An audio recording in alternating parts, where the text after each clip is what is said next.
Happy Friday, everyone. It's good to be back. We were off last week, but we're back this week, and I'm pretty excited about that because we're starting a new series on the Ten Commandments. I think I'm going to call it Live Free. We're going to figure out how to practically live these things in a 21st century world, so let's get to it. It's time for Grace Points.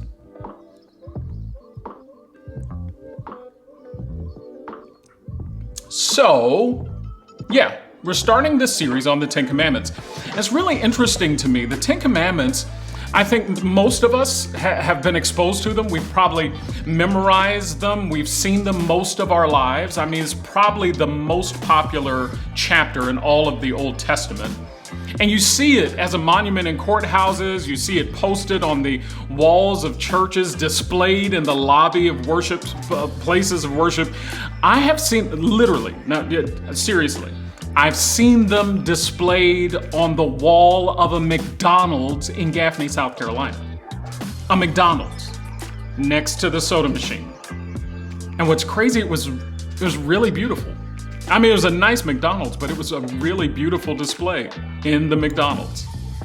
And if the Ten Commandments are so important, so popular, then the question we have to ask ourselves is, how do we relate to them? How do we live out commandments that are literally thousands of years old, so far removed from our world and our culture? How do we live them out in a 21st century world?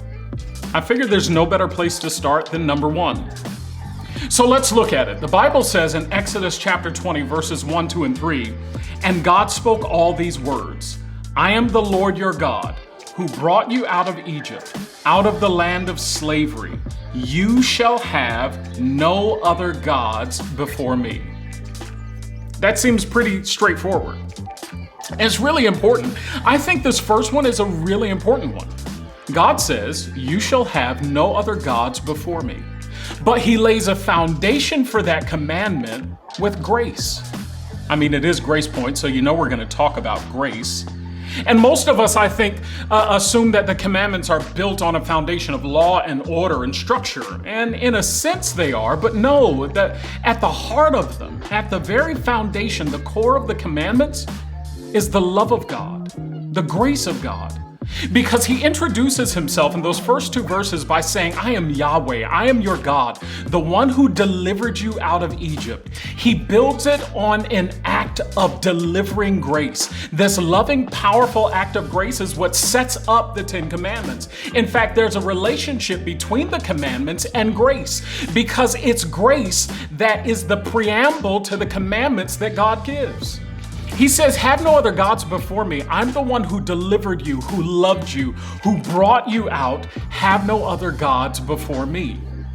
And it's really important that he says this because the children of Israel are coming out of hundreds of years of being exposed to polytheism and all sorts of religious systems. And they come out and God says, "Have no other gods before me." This is a transforming command, because it's going to set them apart from all of the rest of the world. Everybody else on the globe is worshiping everything, and the children of Israel are choosing to worship only one God. And on top of that, they're not worshiping him to pay him back. They're not doing this as payment. They're doing it because he's worthy. They're doing it because of what he's done for them, because of the love that he's expressed for them in this delivering act of grace. And understand, I want you to get this is really important, that the commandments don't make you his, they make you holy. I want you to understand that. He's not giving them the commandments in order to make them his children. What made them his children was his act of bringing them out. What makes you the child of God is not how perfect you are. What makes you God's child is the act that he that he performed for you when he delivered you from sin, the same way he delivered the children of Israel from Egyptian bondage. The commandments don't make us his, they make us holy. We're not paying him back. We're doing it because he's worthy. And of all of the things that they've been exposed to, all of the other gods they've been exposed to, they choose to worship the one and only true God. Of all the things that you've been exposed to in this world, all of the social media or family or politics or culture that you've been exposed to, is there anything, I want you to get this in your head, is there anything that competes with God in your life? Anything that competes for his position in your life? It's really important that we figure this out because God still wants the same thing for us. This is a declaration of intimacy and a relationship. He says, I am your great liberator, the one who set you free, either from Egyptian bondage or set you free from sin, from addiction, from a dysfunctional relationship, from abuse. Don't let anything else compete. Don't let anything come between us. Have nothing that steps between me and you. We have to ask ourselves that question because God still wants that of us. And what sets us apart is in a world that's bombarded with worshiping people and positions and money and likes, we've chosen to worship one, the one and only true God, the God of grace.